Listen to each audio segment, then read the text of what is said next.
Today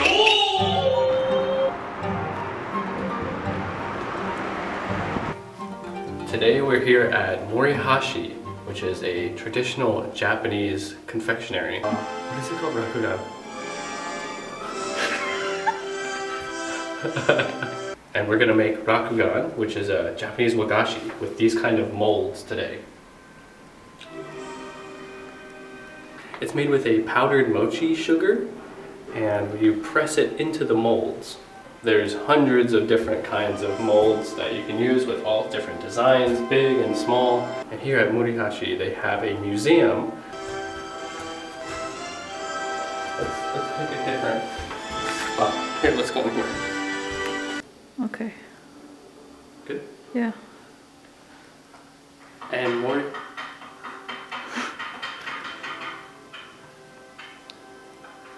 Let's see. Morihachi also has this museum where they have probably hundreds of these molds on display, and they're all separated by period as well. So these ones are from the Edo period. Some of them are really complex and really cool. Some of them are really big as well. So I just read this about this guy here, Takusaburo, and apparently he's kind of the one that's credited for revolutionizing the whole mold making process. And he cut the wood all going the same direction so that it would be really easy to demold all the sugar because it gets really sticky and wet. And apparently before that it was very hard to make these, but he kind of made all these engraved molds a lot easier to use. He did a different style of carving. Pretty interesting. Kind of messes with your eyeballs. It looks like it's coming out of the wood, but it's actually going in. It's an empty space that you press the candy sand into. So some of these molds are really, really huge. They make big fish and actually birds, 3D kind of molds of things. When they used to bring offerings to shrines, they would often bring these kind of sugar mold sculptures instead of fruits or vegetables because they would last a lot longer. These have so much sugar in them, I feel like if you ate one, you'd have instant diabetes.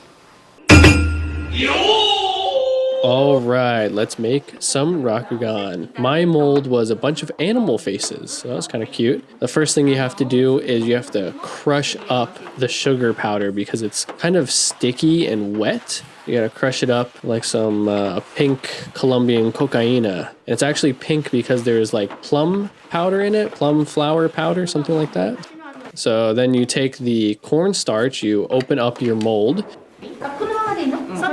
Then you teabag your mold, of course. Getting the cornstarch and all the little crevices so the sticky, wet sugar powder doesn't stick into the mold. It's able to release once you flip it over, which we'll see at the end. And one more for good measure, of course. Yeah, there you go. And now you can see the faces of the animals a little bit clearer. So then you scoop the sugar into the crevices. So you're putting the sugar inside of those little holes to make the animal faces, in my case. And you kind of scoot the sugar around until it all kind of falls into place. You can see it fills up the little void in the mold. Scoop some more sugar. The more you can get in there, the better. And then once you get enough sugar in there, you can press it down with your thumb so it compacts the sugar into there, making a solid piece of candy instead of a bunch of loose sugar. But you have to press really hard. It's harder than you think. The more you press it, the better. The harder you press it, the better. So then you use a little wooden dowel to tap on your mold to loosen the sticky sugar.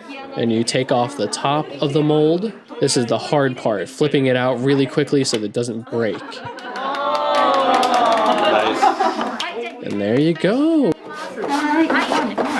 So we also used some other sugar, and this one was pear flavored, so it's kind of a tan color. We can see another person here tapping the sugar loose. And their mold is actually a bunch of fish. They kind of look like little taiyaki fish. But they're really delicate. If you drop them, they'll probably crack. So we got to eat all of the ones that we broke and the ones that were cracked and just generally not perfect. They gave us some matcha as well, which is Japanese green tea. You can see that they're really delicate, sometimes even kind of crumble in your fingers when you try to pick them up. But if you press them hard enough, they stay solid and you're able to pick them up and kind of take a bite out of them. They're sort of like a little cake in texture. It's very interesting, like nothing I've ever had before. All right, so we had a good time here today at Morihachi. If you're in Kanazawa, please check it out. It's a really interesting experience that I haven't seen anywhere else. You get to make rakugan, right? And we got to bring home all the nice ones that weren't busted up and broken. So it's a good souvenir to have. It's a really fun experience. Please leave a comment below. Tell me, would you like to make rakugan? I think it's a little bit harder than I expected. So it was definitely a really good experience. Please like and subscribe. Thank you again for watching the video. And we'll see you next time. Thank you. These things are pretty good.